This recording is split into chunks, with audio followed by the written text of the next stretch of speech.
दोस्तों, आज मैं आपके समक्ष एक ऐसी महान विभूति की गाथा लेके प्रस्तुत हुई हूँ, जिन्होंने उस दौर में सपने देखने का साहस किया जब समाज में महिलाओं के लिए शिक्षा के द्वार बंद थे।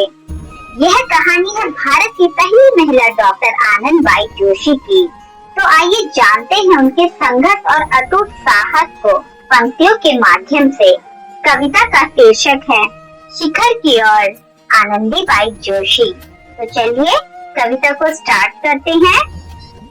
अंधियारों से लड़कर जिसने भोर नया दिखलाया था, अंधियारों से लड़कर जिसने भोर नया दिखलाया था, रूढ़िवादी उस समाज में अपना परचम लहराया था।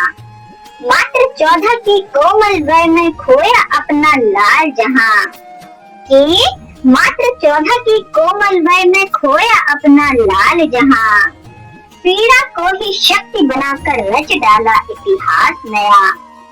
यह पंक्तियां उनके संघर्षों की तपती राहों पर आधारित हैं, तो ध्यान से सुनिएगा। ना कोई पथ था ना कोई राही, ना कोई पथ था ना कोई राही, मन में एक सपना था अपनों की ही कड़वी बातें, पर पति का कंधा अपना था।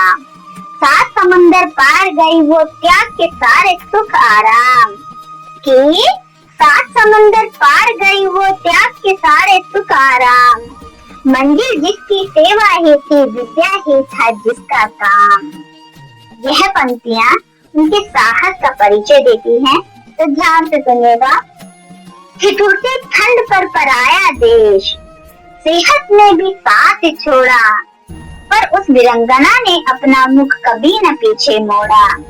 डिग्री लेकर जब वो लौटी भारत की पहली बन डॉक्टर, डिग्री लेकर जब वो लौटी भारत की पहली बन डॉक्टर, सिखा गई कि जीत जिद होती है बाधाओं से ना डर कर, सिखा गई कि जीत जिद होती है बाधाओं से ना डर कर। यह पंक्तियां अमर प्रेरणा पर आधारित हैं, तो ध्यान से सुनिएगा। अल्पायु में विदा हुई वो, पर दीप ज्ञान का जला गई, हर भारतीय नारी के हित गौरव का पथ बना गई। अल्पायु में विदा हुई वो, पर दीप ज्ञान का जला गई, हर भारतीय नारी के हित गौरव का पथ बना गई।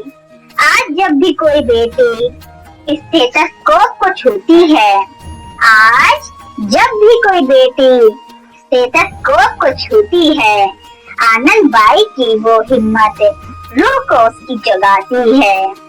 आनंदबाई की वो हिम्मत रूह को उसकी जगाती है।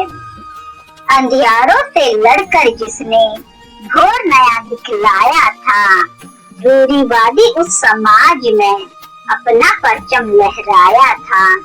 मात्र 14 की कोमल वय में खोया अपना लाल जहां, पीड़ा को ही शक्ति बनाकर रच डाला इतिहास नया, पीड़ा को ही शक्ति बनाकर रच डाला इतिहास नया। यह कविता उनके उस अटूट संकल्प को दर्शाती है, जिसने न केवल उन्हें भारत की पहली महिला डॉक्टर बनाया, बल्कि आने वाली पीढ़ियों के लिए बंद दरवाजे भी खोल दिए। आज आनंदीबाई हमारे बीच नहीं है, लेकिन उनकी हिम्मत हर उस बेटी की उड़ान में है जो मुश्किलों से लड़कर आगे बढ़ रही है। उनका जीवन हमें सिखाता है कि लक्ष्य चाहे कितना भी कठिन क्यों ना हो, अगर इरादा नेक और अटल हो तो पूरी दुनिया को बदला जा सकता है। आनंदबाई जोशी के इस जज्बे को मेरा शत शत नमन। धन्यवाद।